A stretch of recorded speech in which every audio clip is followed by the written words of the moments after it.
নগাঁৱৰ SKBL নৃত্যালয়ৰ উদ্যোগত সত্ৰীয়া আৰু আধুনিক নৃত্যৰ এক কৰ্মশালা নগাঁৱৰ চেতালি SKBL ৰংগমঞ্চত 21 জুলাই দেওবাৰৰ পৰা 27 জুলাই শনিবাৰলৈ অনুষ্ঠিত হৈ আছে।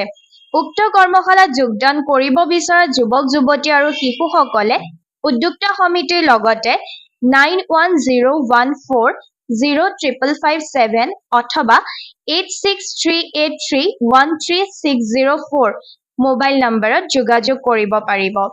উল্লেখযোগ্য যে উক্ত কৰ্মশালাত প্ৰশিক্ষক হিচাপে থাকিব ক্ৰমে মুখ্য প্ৰশিক্ষিকা নিজৰা ডেকা আৰু সহ প্ৰশিক্ষিকা সবিতা দেউৰী।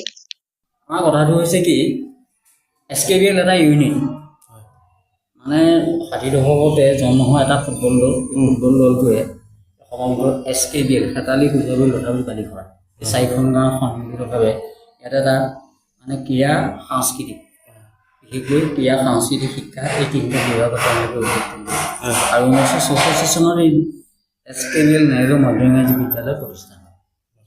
ইয়াৰ লগে লগে আমাৰ যিটো কাৰ্যক্ৰমণিকা লাহে লাহে আগবাঢ়ি আহিলে আৰু 2018 চনৰ 6 আগষ্ট তাৰিখে আমি কেইজনমান ব্যক্তিয়ে SKBL নৃত্যালয় বুলি এখন আমি প্ৰধানত অসম সত্ৰ মহাসংঘৰ মানে নিয়ন্ত্ৰণত আমি SKBL সত্ৰীয়া নৃত্যৰ বিদ্যালয়খন আমি স্থাপন কৰোঁ আৰু ইয়াত প্ৰধান শিক্ষক আমাৰ ডেকা বৰা বাইদেউ আছে। তাৰপিছতে আমাৰ ইয়াতে পৰিচালনা সমিতিৰ সভাপতি গোবিন্দ বৰা আৰু সভানেত্ৰী আমাৰ অনিমা বৰা আৰু সম্পাদিকা গীতা দেউৰী। আমি এইকেইগৰাকীয়ে আজি 8 বছৰ ধৰি আমি এই বিদ্যালয়খন পৰিচালনা কৰোঁ। মই আৰম্ভণিৰ পৰা মানে SKBL বিদ্যালয় যেতিয়াৰ পৰা আৰম্ভ হৈছে তেতিয়াৰ পৰা মই জড়িত আচলতে।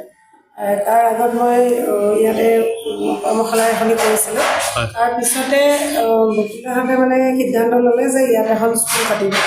গতিকে স্কুলখন তেতিয়াৰ পৰা মই জড়িত হৈ এতিয়ালৈকে আছোঁ আৰু খুব ভাল লাগে ইয়াৰ মানুহখিনিৰ মানে গাঁওখনৰ গোটেই মানুহখিনিৰ ইমান আগ্ৰহ সেইটো দেখি ভাল লাগে আৰু মই ক্লাছ কৰি খুবেই ভাল পাওঁ ইয়াতে আৰু ইয়াতে এতিয়ালৈকে 2 বছৰ 3 বছৰমান কৰ্মশালা হৈ গ'ল কণ্টিনিউ চলি আছে।